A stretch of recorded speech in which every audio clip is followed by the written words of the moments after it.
এসপ্ল্যানেডের কেসিদাস মোড় থেকে যে রাস্তাটা চলে গেছে রাজভবনের গেটের দিকে, সেই এসপ্ল্যানেড ইস্ট চত্বরে কার্জন পার্কের আগাছা ও আবর্জনা স্তূপের মধ্যে লুকিয়ে রয়েছে প্রায় ১২৫ বছরের পুরনো এক জলসত্র বা খাবার জলের ফোয়ারা, নাম প্যানিওটি ফাউন্টেন।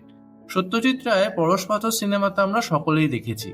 এই সিনেমাতে পরেশবাবু অর্থাৎ তুলসী চক্রবর্তী এক বর্ষার বিকেলে যেখানে পরশপাথরটি খুঁজে পান, সেই সৌধটিই হলো এই প্যানিওটি ফাউন্টেন। কলকাতায় গল্পকথার এবারের পর্বে আপনাদের জন্য রইল এই হারিয়ে যাওয়া ফোয়ারার ইতিহাসের কথা।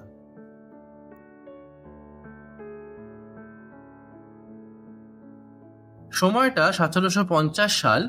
সুদূর গ্রিস থেকে নুনের ব্যবসার সন্ধানে ভারতে বা বলা ভালো খোদ কলকাতায় এসে হাজির হয় প্যানিওটি পরিবার। এই পরিবারেরই সপ্তম পুরুষ ডিমেট্রিয়াস প্যানিওটি।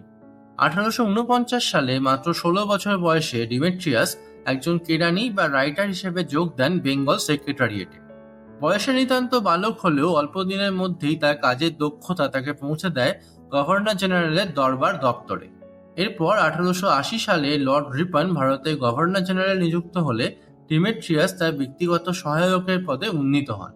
শোনা যায় রিপনের সঙ্গে তার সম্পর্ক এতটাই ঘনিষ্ঠ ছিল যে ডিমেট্রিয়াসের স্ত্রীকে লেডি ডাফরিনের দোভাষী হিসেবেও নিয়োগ করা হয়।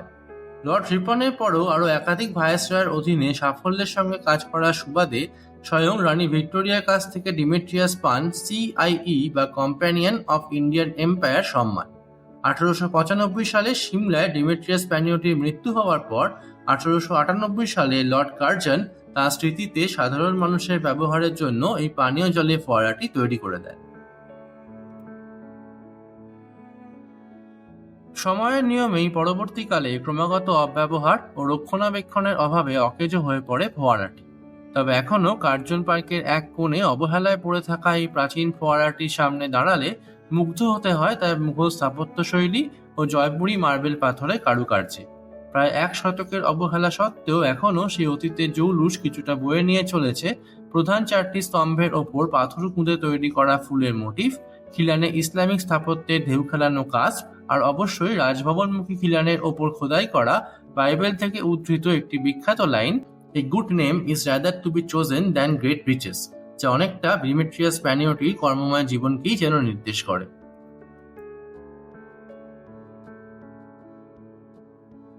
জানাতে ভুলবেন না কেমন লাগলো প্যানিওটি ফাউন্টেনের ইতিহাসকে নিয়ে আমাদের এই ছোট্ট উপস্থাপনা। আর পুরনো কলকাতার এরকমই আরো অনেক অজানা গল্প শুনতে অবশ্যই সঙ্গে থাকুন কলকাতার গল্পকথা চ্যানেলের। ধন্যবাদ।